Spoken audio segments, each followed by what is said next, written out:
और इस समय हमारे साथ एक्सक्लूसिवली बातचीत करने के लिए जुड़ रहे हैं केंद्रीय मंत्री हरदीप सिंह पुरी। हरदीप जी, आपका अभिनंदन है न्यूज 18 पर।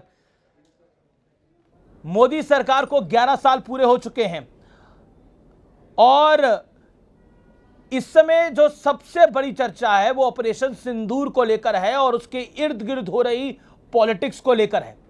आप कैसे देखते हैं मोदी सरकार के 11 साल को? देखिए जी, 11 वर्ष में हमारी जो अर्थव्यवस्था है वो विश्व भर में 10वें स्थान से लेके अभी 4थे स्थान तक पहुंच गई है।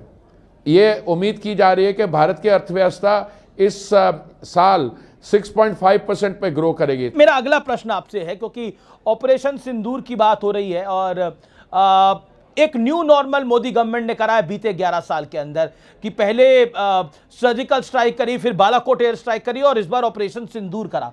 लेकिन कहा जा रहा है कि पीओके लेना चाहिए था। आप कांग्रेस बार बार कह रही है और राहुल गांधी खासतौर पर कह रहे हैं कि पीओके लेना चाहिए था और लेकिन ट्रंप के कहने पे सरेंडर कर दिया गया।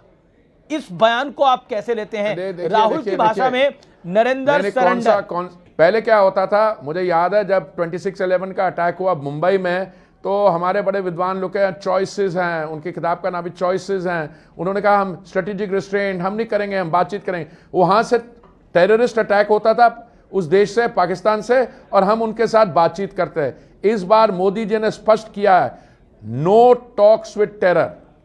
कोई टेरर के, अगर वो टेररिज्म होगी तो कोई टॉक्स नहीं होंगे, कोई व्यापार नहीं होगा। No trade and talks, no talks and no trade.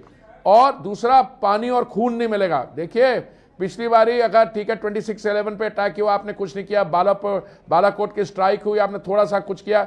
इस बार 22 मिनट में आपने कई kilometre, hundreds of kilometre Pakistan के टेरिटरी के अंदर जाके जो टेरर कैंप्स थे, मुरिट के, भावलपुर, उनको नष्ट किया। उन राहुल गांधी से पूछिए कि जब कांग्रेस की सरकारें थी और अटैक टेररिज्म होता था, टेररिज्म अभी 2014 में तो शुरू नहीं हुआ, 2014 में तो इसका कड़ा जवाब देना हमने शुरू किया।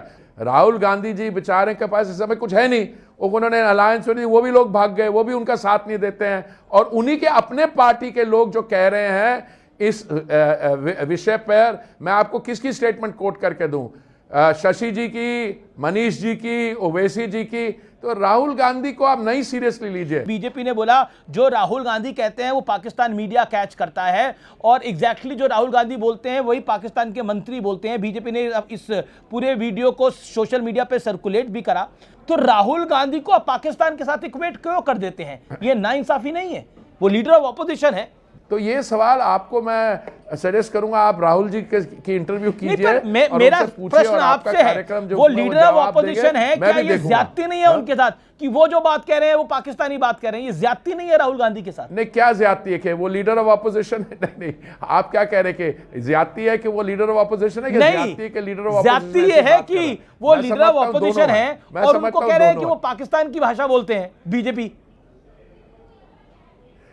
नहीं, बीजेपी को छोड़िए, बीजेपी को कौन क्या कह रहा है वो तो देखिए। कोई, मैं छोटा सा कार्य करता हूं, अब अगर वो ऐसी शब्दावली इस्तेमाल करेंगे तो कोई भी पॉलिटिकल एनालिस्ट पूछ सकता है।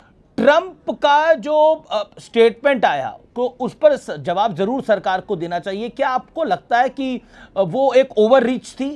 अरे साहब, जबकि एमईए ने ऐसा कुछ नहीं बोला। देखिए, आप क्या ट्रंप ने ओवर रीच करा? नहीं, एमईए ने बिल्कुल बोला। पुरी जी, डोनाल्ड ट्रंप ने, I want to say very categorically that enough people have clarified, including I think Jaishankar ji, that we got a call from the DGMO and we responded to it. So it was at the request of the Pakistanis. Although there were enough people in our system कि इनकी थोड़ी धुनाई और की जाए, it was a direct thing. So अगर किसी चीज के लिए आप क्रेडिट लेना चाहते हैं, आप मैम देख रहे हैं क्या क्या आजकल आ रही है कि आपको अब मीडिएशन ऑफर करनी चाहिए एक्स और वाई, इसको छोड़िए, नॉट सीरियस डिस्कशन।